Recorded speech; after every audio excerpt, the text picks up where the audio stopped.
Good morning. Nice to see you guys.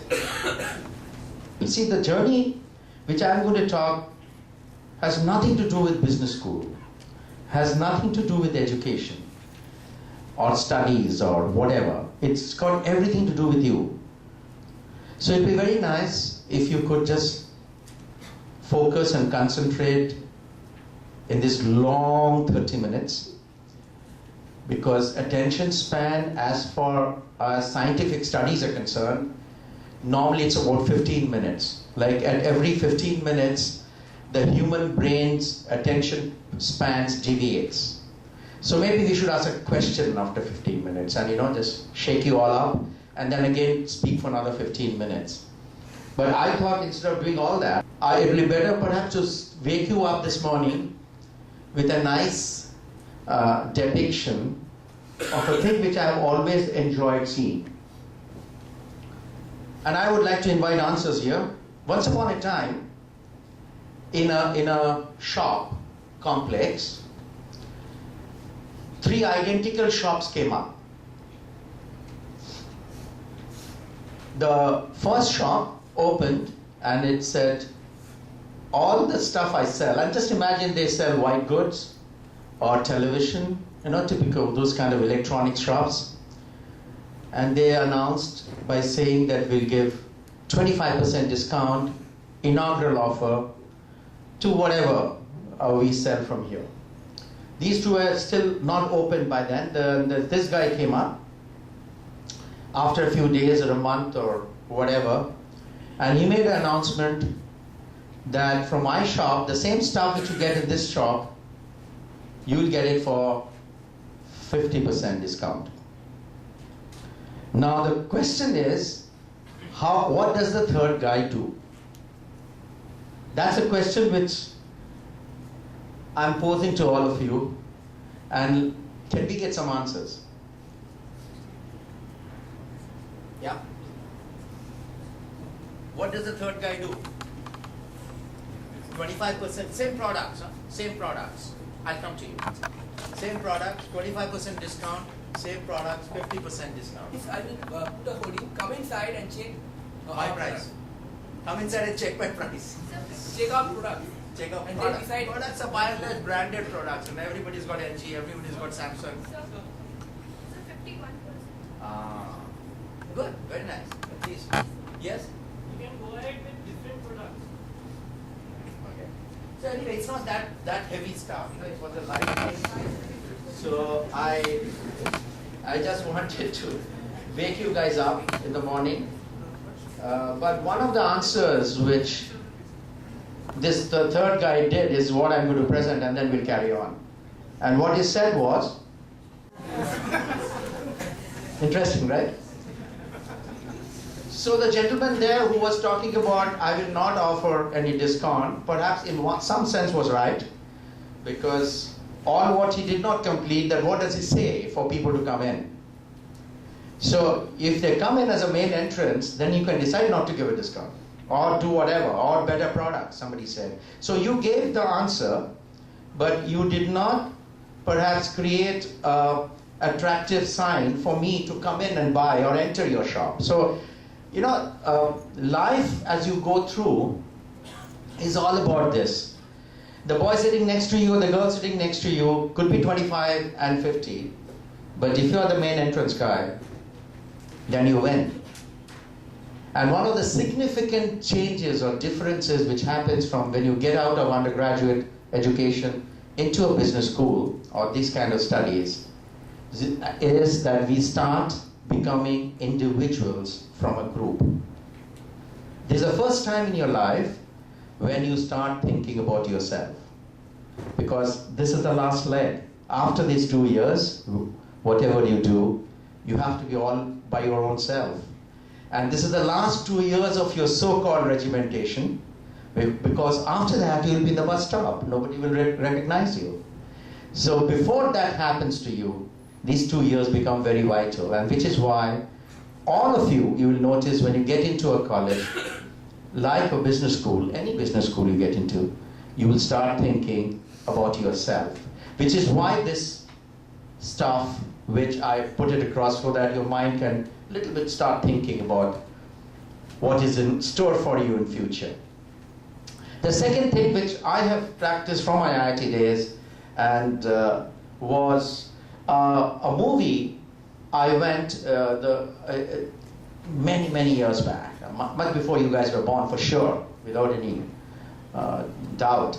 And that movie, there was an actor called Lee Marvin, and the name of the movie was Paint Your Wagon.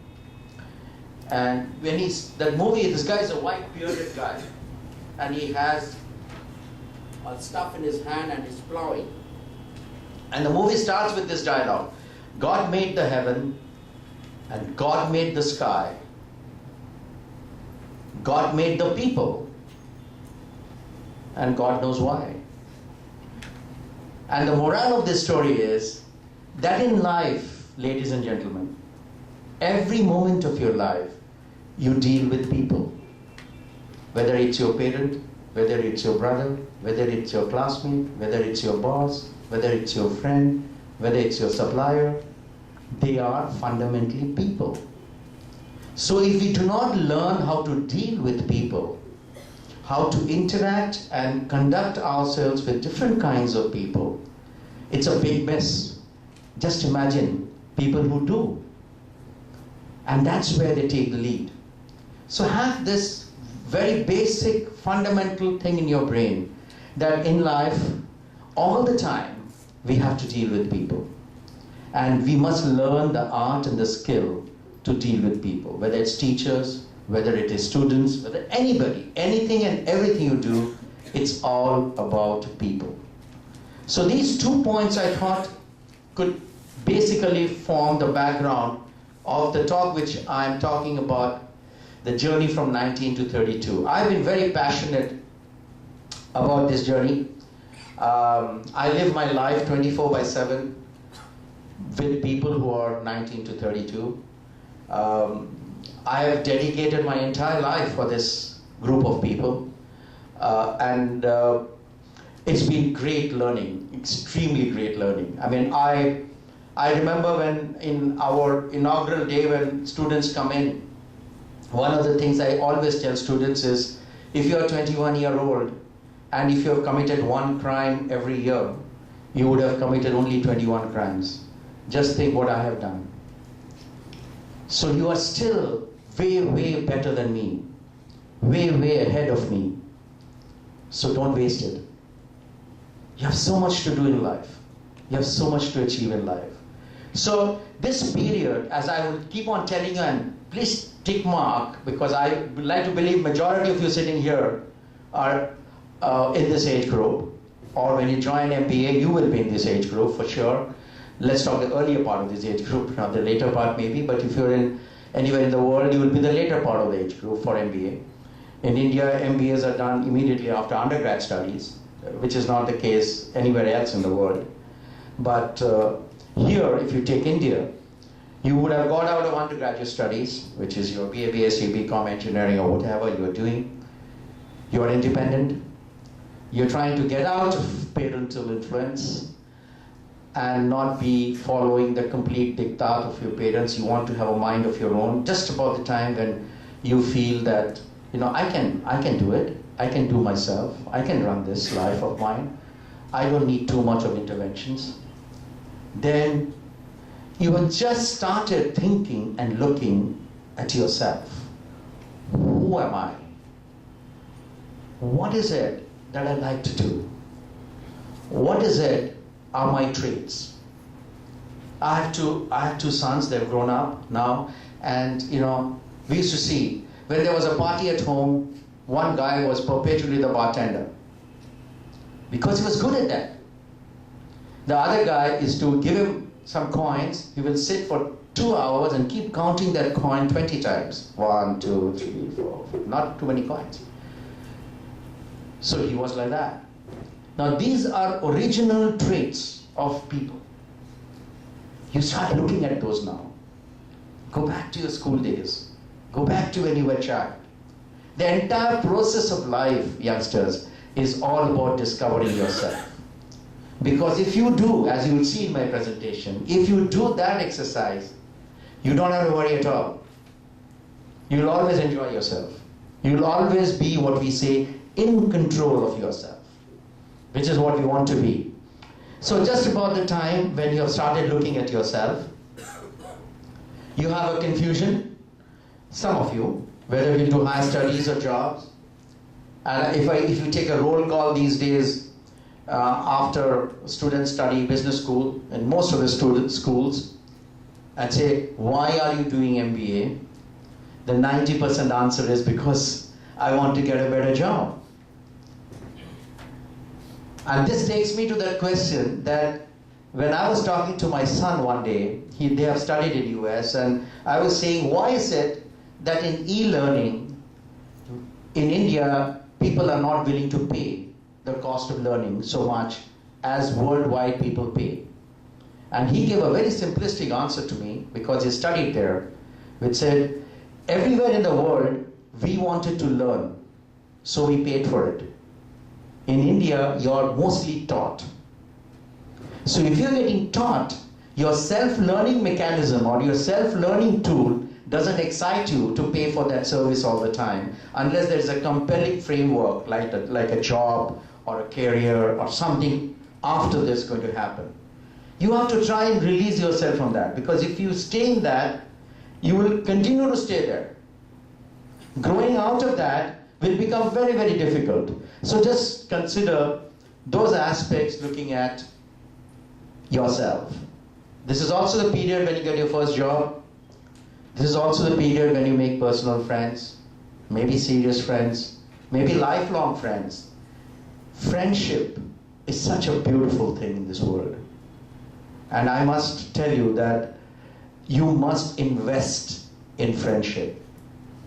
I went to Harvard Business School. I was very fortunate, very lucky. And before I went there, I was not so much of a Facebook guy.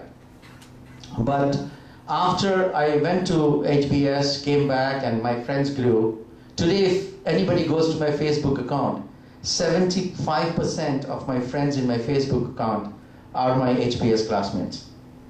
And they're all successful business people. They're all doing very well in life. They're from over 30 countries all over the world. Now the entire outlook through the Facebook has changed thanks to them. We travel around the world every year. We have a group of 30 people with family. We go and we discover continents. Lots of things, lots of fun we do. But there is so much of exchanges, so much of interaction, because we are pure friends. This is the time when you start getting some beautiful friends in your life, and they could be lifelong. And when you're 40 years old or 45 years old, the friends which you develop at this stage of your life, they will just telephone and say, I'm coming, that's it. They'll do anything for you, because if you know that famous song, there are places in life where you're only known by your name. And friendship is one such thing, because a friend is only bothered about your name, nothing else.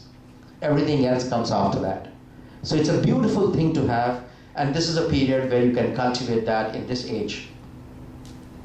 The self-identity, self-esteem between you and others, I have a little more detailed expression of this because it's so important and vital. I'll come back to this. You've got the job now, so in this period, 19 to 32, you also hopefully get the first promotion.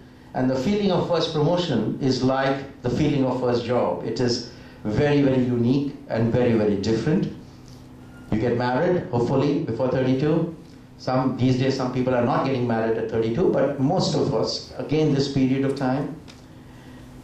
Parenthood comes to some people at this age, and then it's growth, growth, growth. Now, if you have seen the points which I have mentioned, all these are new things in life. All this is happening to everybody like you for the first time, and you don't have an answer. You do not know what is it to get a job. You do not know what is it to be a husband or a wife. You do not know what is it to be a father or a mother. None of these are known. But every part of this is so vital for your entire life. Because of this, this period of your life is perhaps the most crucial period to travel. And that is my entire story to all of you, that if you take care and if you look at yourself and keep discovering yourself, keep building yourself in this stage of your life, you will have a lot more fulfilling life as you go ahead.